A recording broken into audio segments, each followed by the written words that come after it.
So definitely want to welcome folks into our next session here in conversation. I have the great pleasure of being with Igor and our topic, Confessions of a Disgruntled Antifragility, if you will, Evangelist. So Igor, welcome, my good friend. How are you?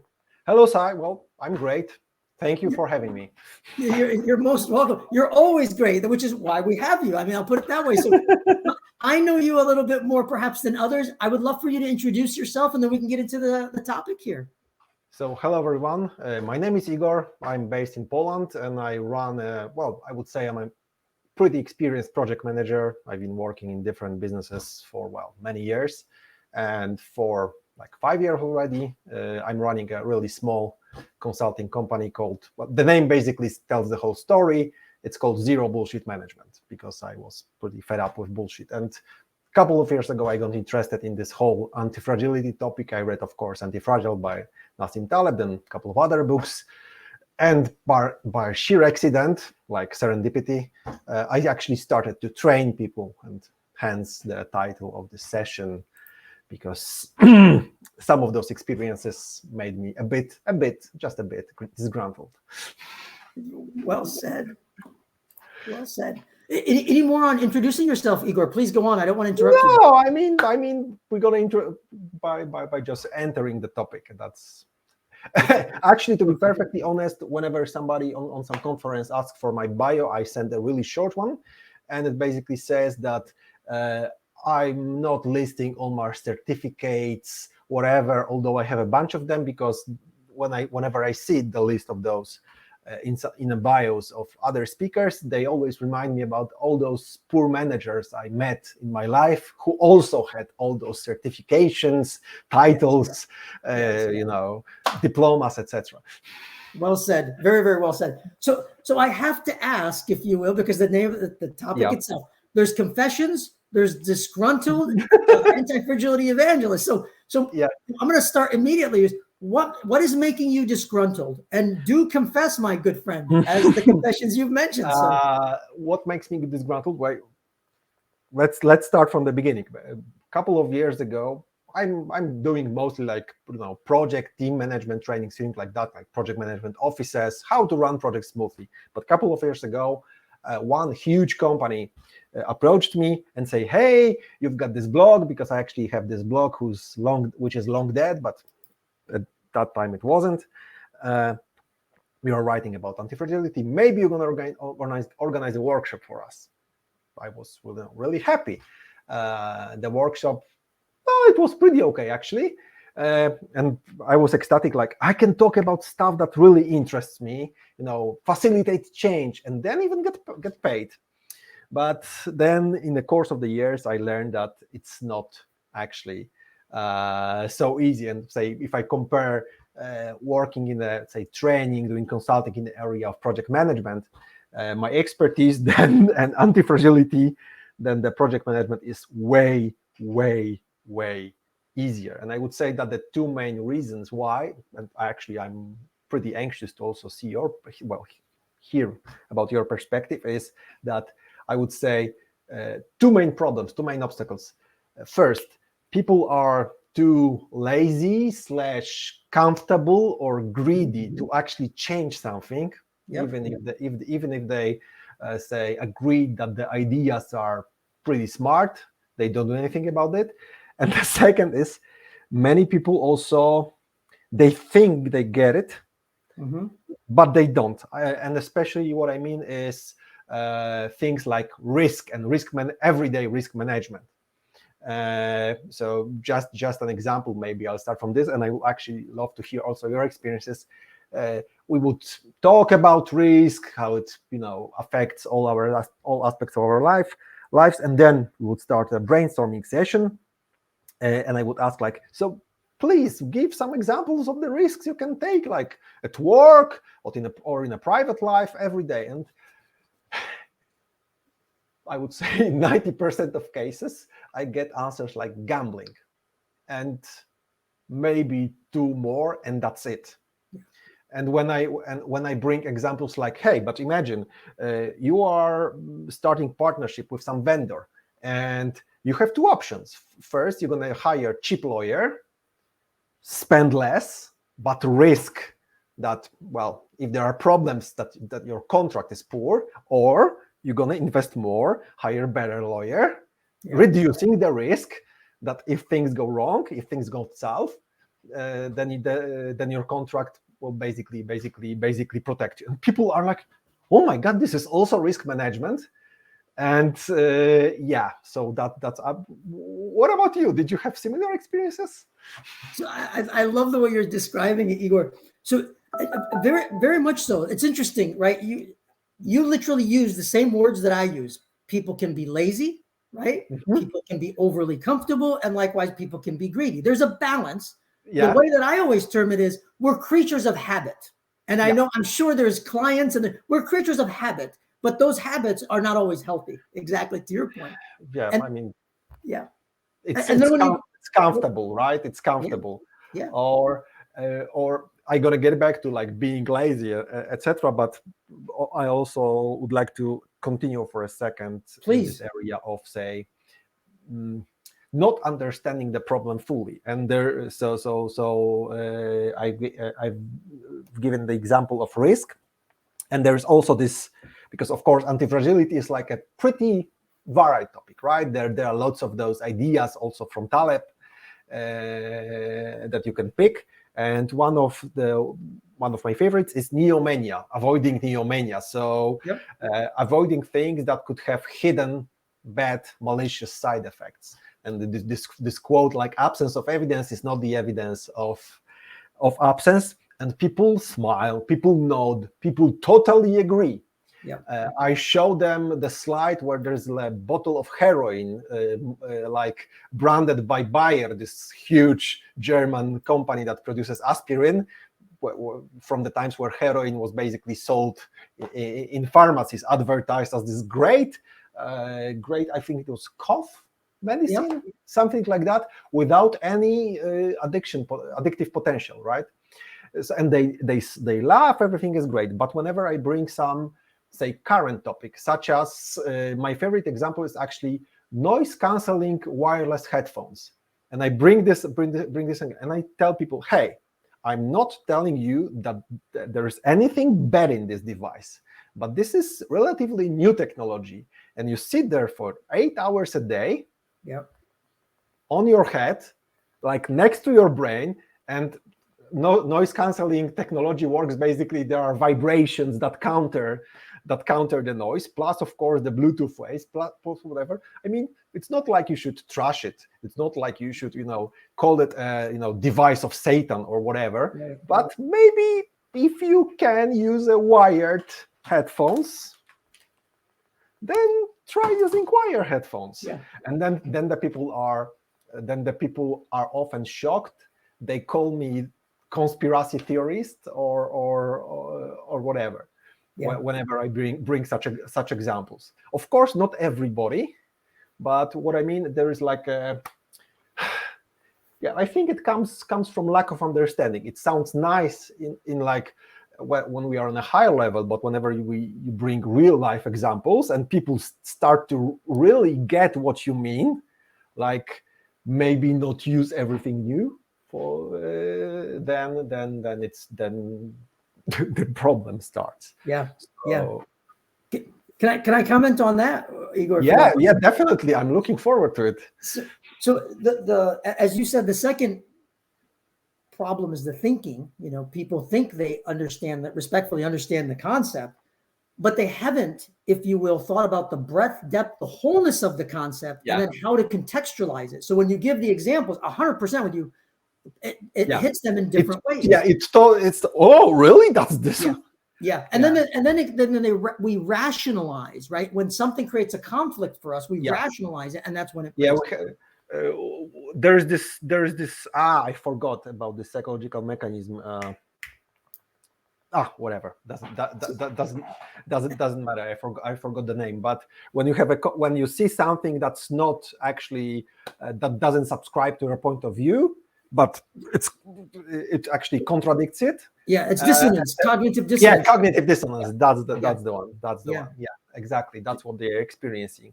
And so far, the first reason for my disgruntlement that actually I learned that either people don't get it, and when they start getting it, they start resisting it very hard.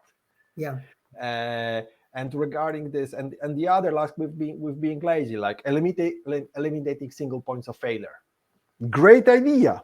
Everybody agrees. Like one person has all the knowledge. One vendor supplies you with like a crucial piece of, say, hardware or whatever, or one client brings 75% of your business. It all sounds nice in theory that we should maybe diversify or whatever, but it's not that urgent. We have other priorities. Our strategy it's written into our strategy, but for 2025, or those are things I keep hearing, of course, until the shit hits the fan, and you actually have to address it right now. I've actually, you might have seen it, because I've seen such meme on LinkedIn regarding remote work, and it's like a survey.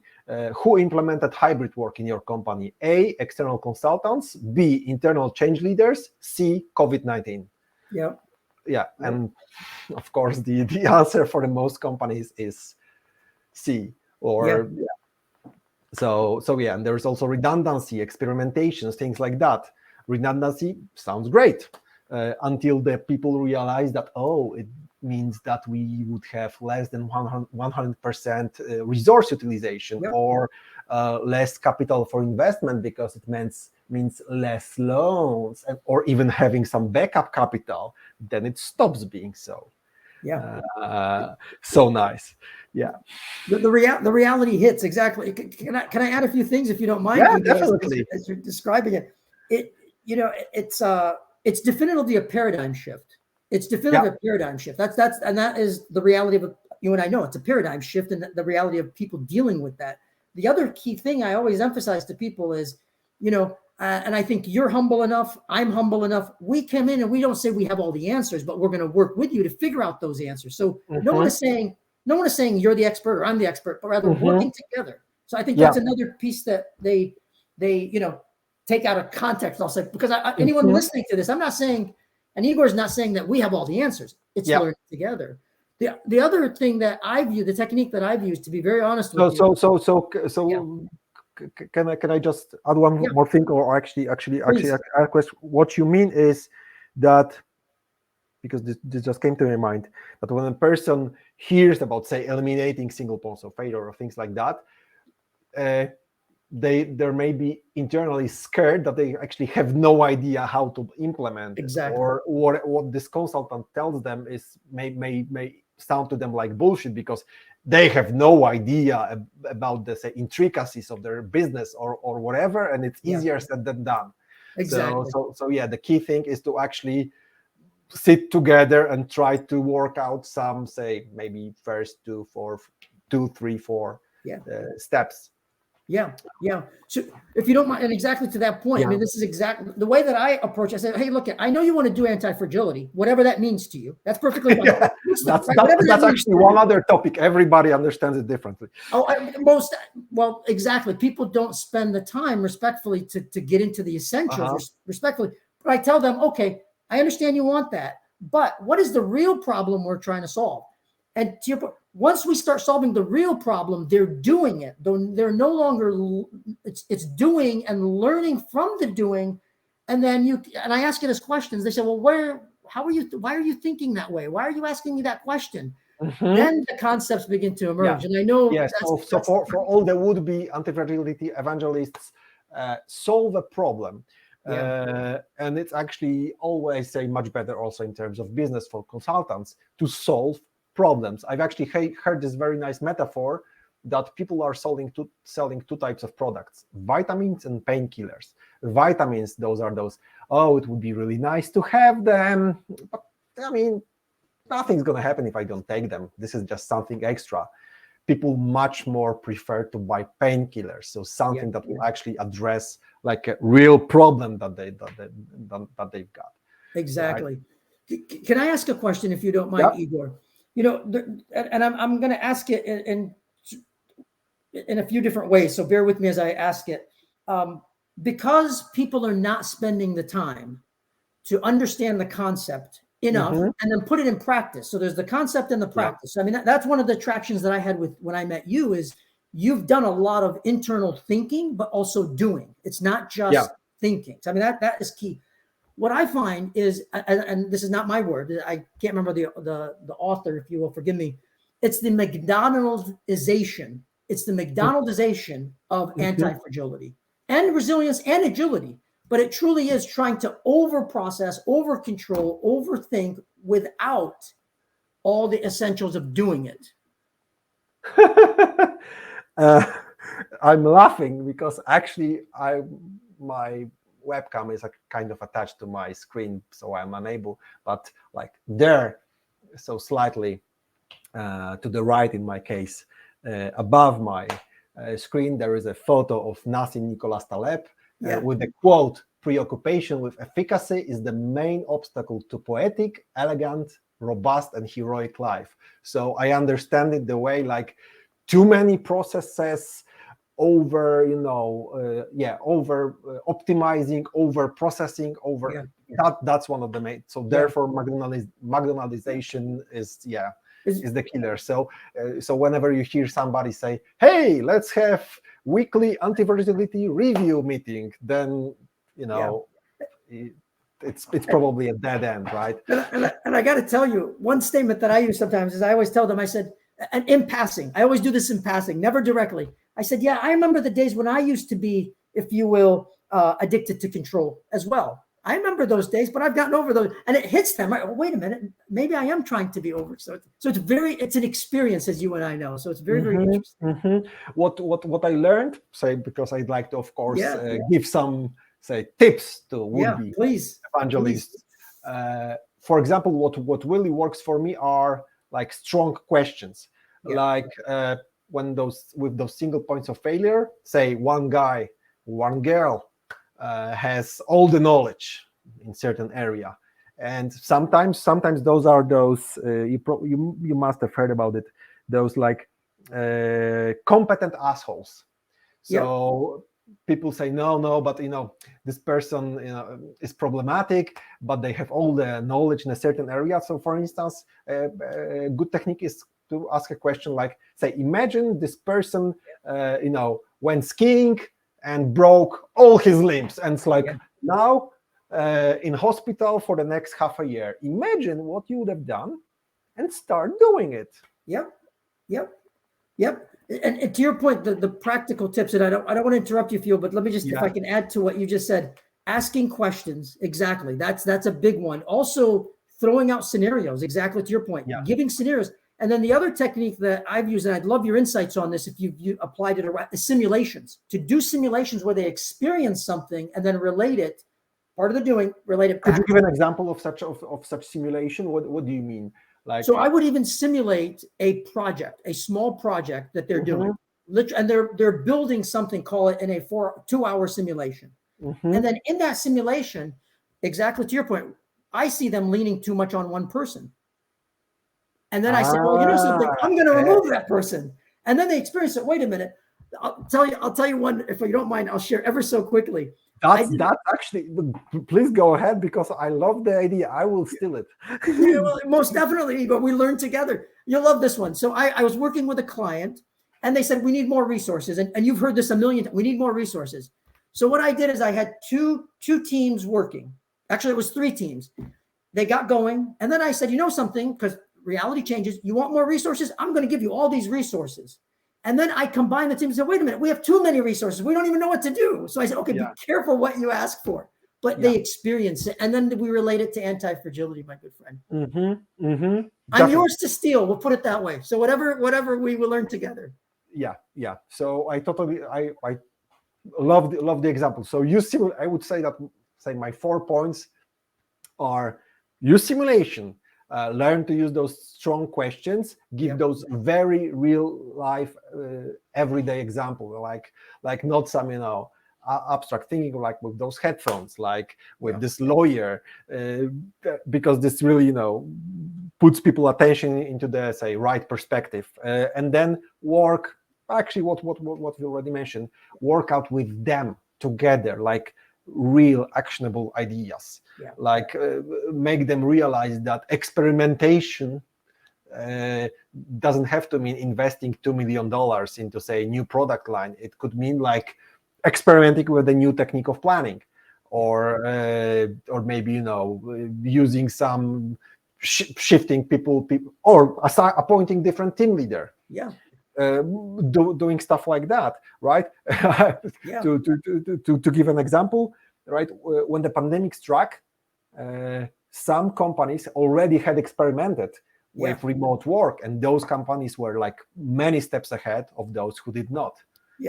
So because I've seen like many companies struggling with this remote. They had absolutely no idea what to do. Well, there was another question I wanted to ask, because a lot of companies that survived and are continuing to survive the crisis, if you will, and in different forms, they say, well, we're anti-fragile. And I tell them, no, you're probably just, you had enough fat on you that you survived. It doesn't mean necessarily you're anti-fragile. Or you were lucky. Exactly. That's the other one I use. So it's very, very interesting. Like e-commerce.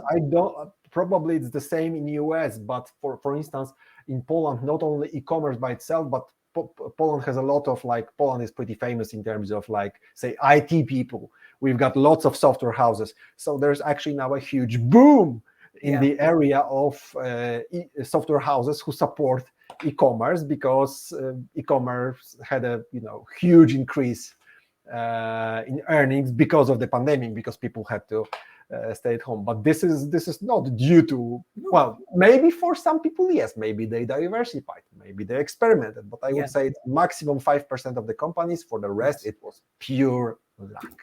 Completely. You and I echo each other, my good man. Yes, very much so, very much so. So I know we've crossed our time, but and I'm pretty much ready to wrap up. So we've given I've given, say, my advice. I've explained why I'm slightly disgruntled. Maybe so, apart from this strong questions, real life examples, and actionable ideas, I had like one final one, and get ready for some real backlash once they start understanding. If there is a backlash, it means that they are starting to get it. Right. So, and if you want to know more, feel free to just find me on LinkedIn and contact me and challenge me and question. That's pretty much it. Most definitely. And I think that that's a great way to summarize it, because the resistance is actually indicating that we are making progress. It's not a negative. It's a positive. Exactly. And I give this example on when I'm training project managers, and I tell them, hey guys, whenever you have some, like, a brainstorming session about some important problem, if there's, like, a bunch of people sitting in one room for half an hour, they all agree on everything, there is not a single person that has, like, a different opinion, it basically means that either they just don't care, or they just stopped caring. Like, they don't really believe that say, speaking out their mind will change anything. Well said. My good friend, thank you for making the time. I hope we'll have more conversations in the future. It was a pleasure. Thank you very much. Thank you. And by all means, we crossed our time, but we'll continue with the other sessions here after a little bit of a break. So thank you, Igor. Yep. Thank you.